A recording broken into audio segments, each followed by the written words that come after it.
अग्नि पुराण 9वां अध्याय सुंदरकांड की संक्षिप्त कथा।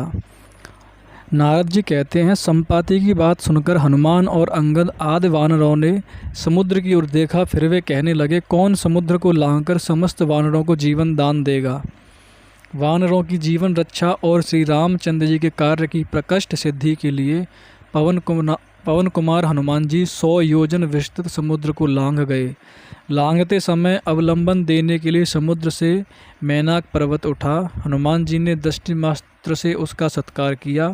फिर छायाग्राहिणी सिंहिका ने सिर उठाया। वह उन्हें अपना ग्रास बनाना चाहती थी, इसलिए हनुमान जी ने उसे मार गिराया।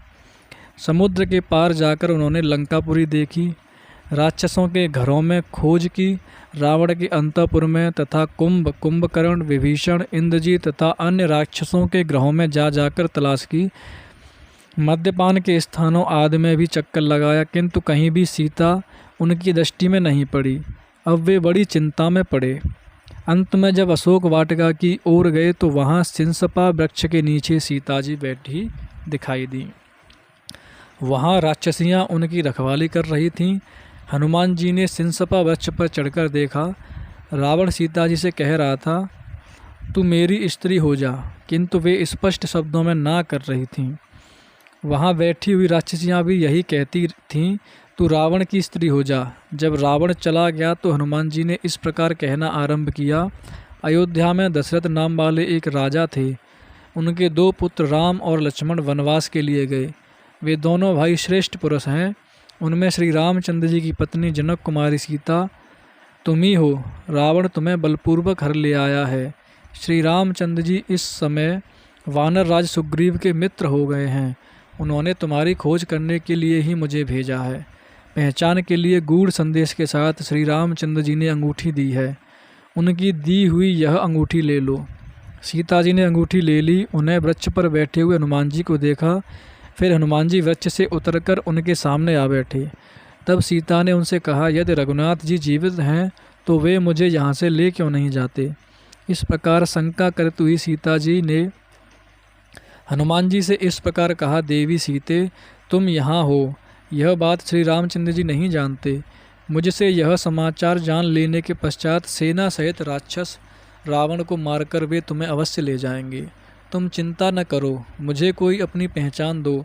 तब सीता जी ने हनुमान जी को अपनी चूड़ामणि उतार कर दे दी और कहा, भैया अब ऐसा उपाय करो जिससे श्री रघुनाथ जी शीघ्र आकर मुझे यहाँ से ले चलें। उन्हें कोई की आँख नष्ट कर देने वाली घटना का स्मरण दिलाना। आज यहीं रहो, कल सवेरे चले जाना।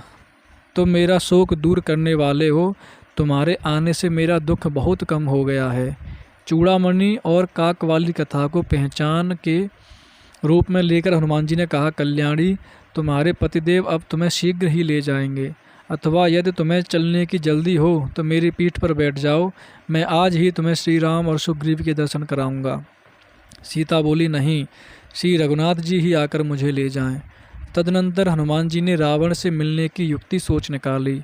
उन्होंने रक्षकों को मारकर उस वाटिका को उजाड़ डाला। फिर दांत और नख आदि आयुधों से वहां आए हुए रावण के समस्त सेवकों को मारकर 7 मंत्री कुमारों तथा रावण पुत्र अक्षय कुमार को भी यमलोक पहुंचा दिया। तत्पश्चात इंद्रजीत ने आकर उन्हें नागपाश से बांध लिया और उन वानर वीर को रावण के पास ले जाकर उससे मिलाया। उस समय रावण ने पूछा, तू कौन है। तब हनुमान जी ने रावण को उत्तर दिया, मैं श्री रामचंद्र जी का दूत हूँ। तुम श्री सीता जी को श्री रघुनाथ जी की सेवा में लौटा दो, अन्यथा लंका निवासी समस्त राक्षसों के साथ तुम्हें श्री राम के बाणों से घायल होकर निश्चय ही मरना पड़ेगा। यह सुनकर रावण हनुमान जी को मारने के लिए उद्यत हो गया, किंतु विभीषण ने उसे रोक दिया।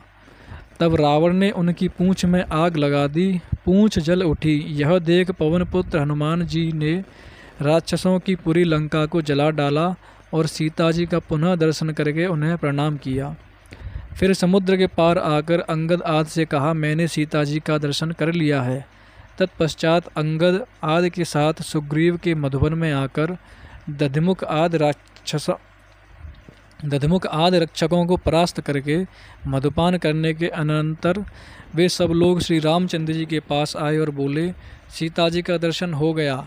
श्री रामचंद्र जी ने भी अत्यंत प्रसन्न होकर हनुमान जी से पूछा। श्री राम जी बोले, कपिवर, तुम्हें सीता का दर्शन कैसे हुआ? उसने मेरे लिए क्या संदेश दिया है? मैं विरह की आग में जल रहा हूँ। तुम सीता की अमृतमयी कथा सुनाकर मेरा संताप शांत करो।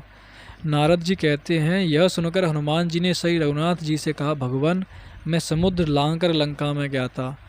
वहाँ सीता जी का दर्शन करके लंकापुरी को जलाकर यहाँ आ रहा हूँ।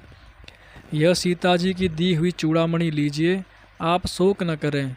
रावण का वध करने के पश्चात निश्चय ही आपको सीता जी की प्राप्ति होगी। श्री रामचंद्र जी उस मणि को हाथ में लें, विरह से व्याकुल होकर रोने लगे और बोले, इस मणि को देखकर ऐसा जान पड़ता है मानो मैंने सीता जी को ही देख लिया। अब मुझे सीता के पास ले चलो, मैं उसके बिना जीवित नहीं रह सकता। उस समय सुग्रीव आदि ने श्री रामचंद्र जी को समझा बुझाकर शांत किया। तदनंतर श्री रघुनाथ जी समुद्र के तट पर गए।